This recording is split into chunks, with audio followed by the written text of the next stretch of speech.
Hey y'all, and welcome back.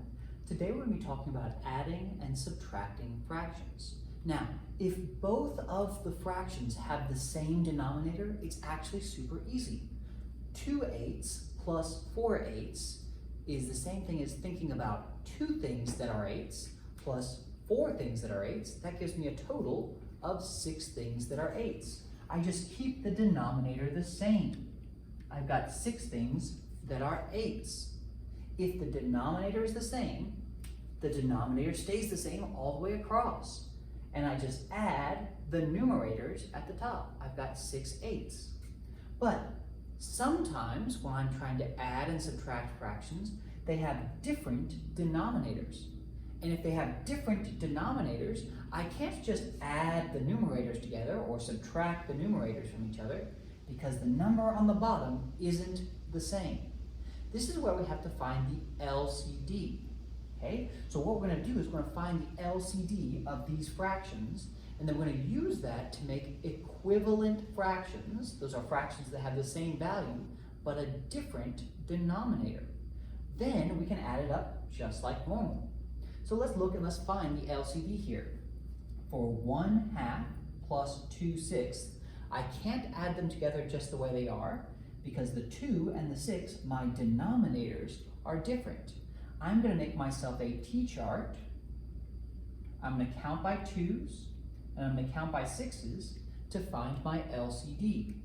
I see 2, 4, 6, and I see 6. Because I see the same number on both sides, the first time I see that, that's my LCD. That means I want to change both of these fractions into 6ths.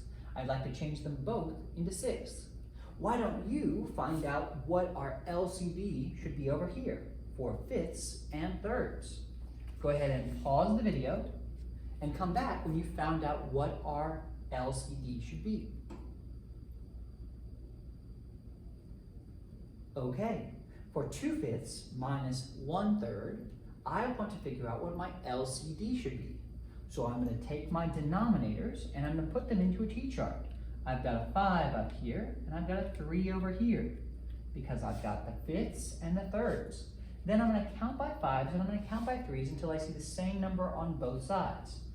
5, 10, 15, 3, 6, 9, 12, 15. The first time that I see the same number on both sides is 15.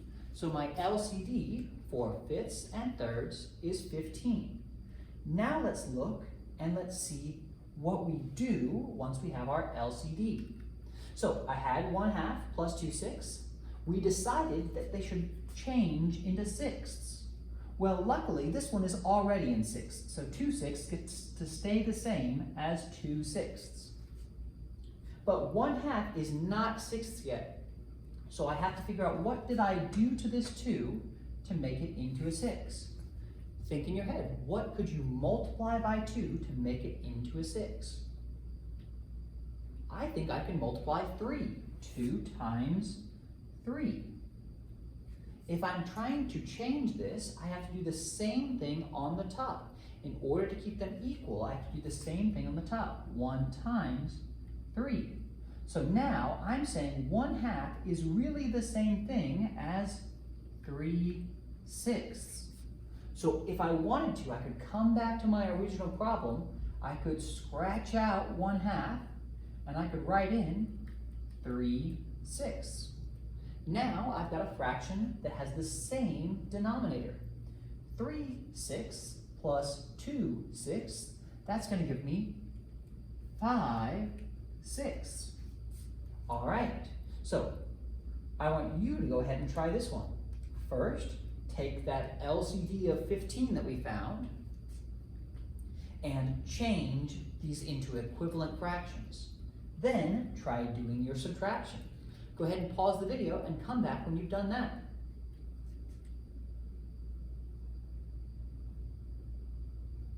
Okay, so we were making equivalent fractions by changing these into 15ths. We found that 15 by making our T-chart with 5s and 3s, and we found our LCD. So now I want to change 5ths into 15ths. Well, to change a 5 into 15, I should multiply times 3. Because 3 times 5 gives me 15. So that means to find out what I should have on the top, 2 times 3 would give us 6 on the top, 6/15.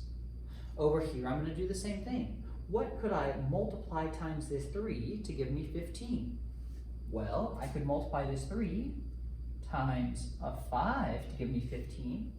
In order to keep it equal, I have to do the same thing on the top, times a 5.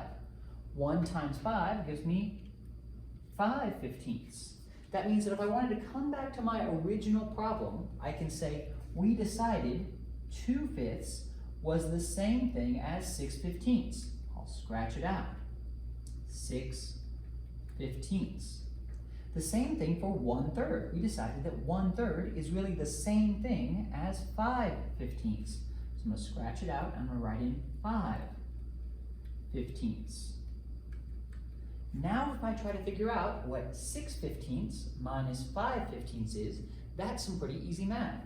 6 minus 5 gives us 1/15. All right, hopefully that helped, and I hope to see you again soon. Bye.